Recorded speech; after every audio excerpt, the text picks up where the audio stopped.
Hi అండి అందరికీ. చిత్రాన్నం మామూలుగా ప్లేన్గా కాకుండా ఇలా వంకాయ ఆలు వేసి చేయండి. చాలా చాలా అంటే చాలా బాగుంటుంది. ముందుగా ప్లేన్ రైస్ తీసుకొని అందులో ఒక నిమ్మకాయ కలుపుకొని పక్కన పెట్టుకుందాం. తర్వాత ఒక బాండి పెట్టుకొని అందులో ఆయిల్ వేసుకొని పల్లీలు వేసుకుందాం.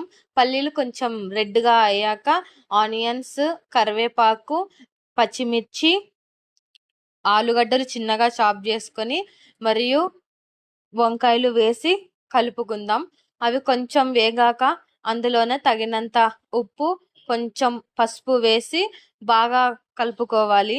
ఆలు కొంచెం గోల్డెన్ కలర్ వచ్చాక రైస్ని వేసుకొని బాగా కలుపుకోవాలి. మీకు ఉప్పు సరిపోయింది అనుకుంటే వేసుకోవాల్సిన అవసరం లేదు.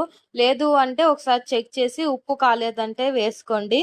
ఇలా ఒక్కసారి చేయండి, చాలా బాగుంటుంది. Thanks for watching video.